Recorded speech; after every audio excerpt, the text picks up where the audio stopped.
This is the Defender Mk1. It is an incredibly powerful Tier 8 British Premium Medium. It features a 4-shell autoloader, which can deal upwards of 800 damage if you get a couple high rolls here and there. It also features incredible hull-down capabilities with a turret that the majority of heavies can't pen, even loading gold. Well, what if I told you that in the latest update of the game, Wargaming has buffed the armor once again on this vehicle? Pulling up the stats, we can see just exactly what has happened. Roof goes from 30 millimeters to 40 millimeters. This is huge. The roof of the vehicle, only being 30 mils, meant that basically any tank that had a 90 millimeter and above gun could overmatch the roof. Now, the vehicle with 40 millimeters means that only 122 plus caliber rounds can overmatch it. So essentially, no mediums can overmatch the roof of the Defender Mk1 anymore.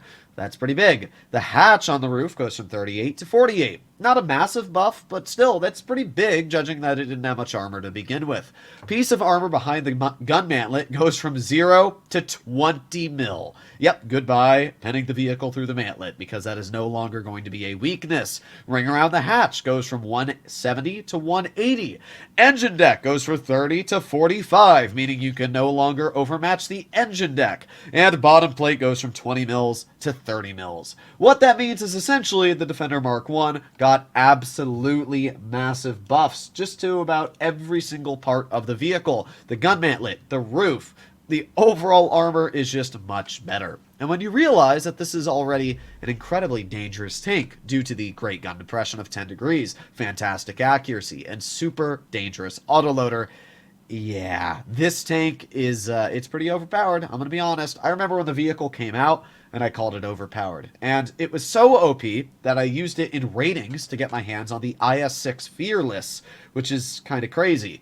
And I still believe it to be overpowered. It's a tank that people are going to struggle to pen hull down. By the way, just as a mention, when I say a tank is overpowered, I do not mean for players that don't understand how to drive it. You can pull out a Concept 1B, an XM66F, or even a 268 version 4. And if you're bad at the game, guess what? You'll probably do bad in the tank. When I call a vehicle overpowered, I mean in the hands of a player who understands how to use it properly. Because obviously, a player who doesn't understand how to use a strong tank properly is going to do bad in it. It doesn't take a rocket scientist to figure that out. So, whenever I call a tank OP, there's always people in the comments, but it's actually not that good, because it's average, blah, blah, blah. Yeah, nah. Nah, I don't want to hear it. Alright, let's reload. And let's see. So we got the T-34-1 who just got absolutely crapped on the side. We're going to reload. This vehicle has decent DPM, which is actually nice, and there's no way the moment I decide to move up and be a little aggressive is when I run into the entire enemy team. We got one, we got two, he hits me, but you know what? There you go. I hope that trade was worth it. I have less health than him, and yet we came out on top there, so I honestly think that was a dub for me. But, oh well. I don't know why their heavy decided to go over here. That's really, really unfortunate for my tank. Alright, we got hit by something. Let's get 2 shells into the T-49. We got hit by the Tiger. Alright, well, actually no, we didn't get hit by the Tiger. See, look at that guy tunneling me like that, bruh. What a cringer. Alright, well, we get another shell at the Tiger.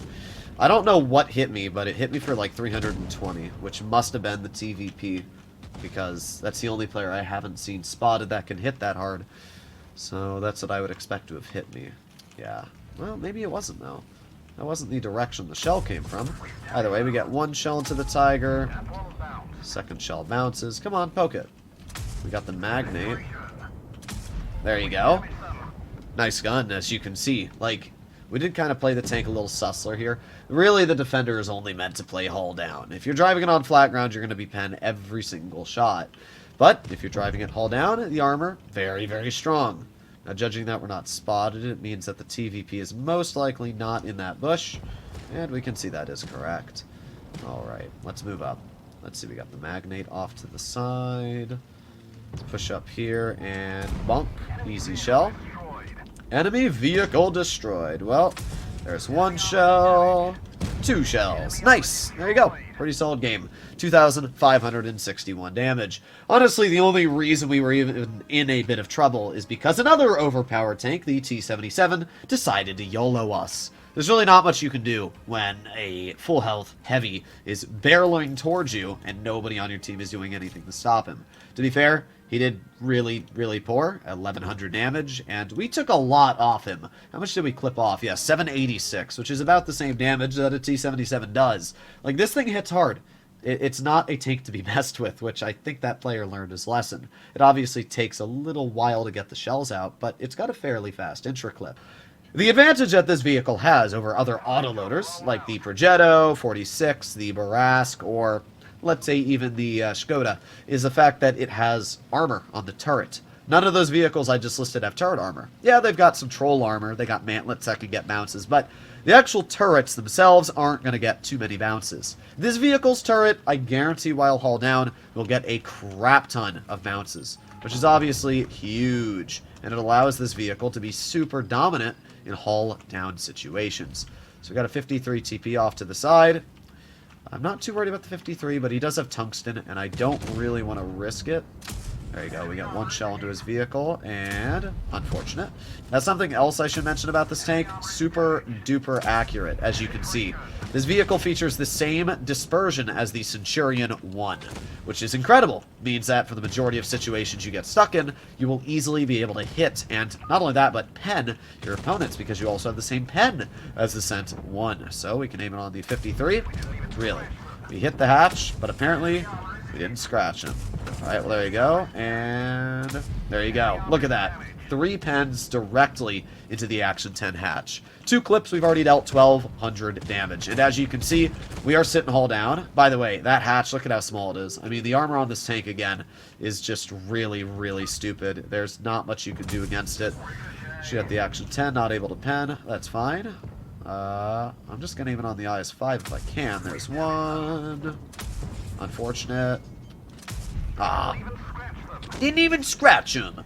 Well, that's fine. We're just going to move up. Our team's already won this anyway. It's a 4 versus 7, so there's really no way in any world they would ever win this game. We're going to get our clip loaded in just a couple seconds, and we're going to see if we can maybe bonk this guy. There's 1 bounce. Really unfortunate. There's 1 pen, 2 pens, and 3. Nice. We got a bounce from the T-2064 again. As you can see, again, the armor on the turret, just really, really stupid. We've only bled 200 health, and in return we've dealt about 2,000 damage. The Barask is definitely going to die. We're going to have our clip loaded in just a moment here. We're going to be able to get 1 shell to the side of the Super Pershing. Let my teammate finish him off. We're going to push over towards the Action 10. Again, look at the penetration on this vehicle. Super duper solid. There's 1, there's 2, and we're going to get a nice HE of 240 into the rear of the Action 10. 2,800 damage dealt. I mean, this tank it's busted. The vehicle's armor, as I've said multiple times during this game, is nearly impervious while hull down. And when you pair that with the fact that we have 4 shells, we can deal 760 damage at a clip. We have really just decent mobility all around. And again, the pen on this vehicle, look at the pen. It's 240 on the standard, which is incredible for a medium, 271 on the premium. I've not played this tank in a while, but I can tell you for a fact that if you want to get your hands on a super duper underrated medium, get the Defender Mark 1 when it releases, because holy busted. I'll see you all in the next one. Bye-bye.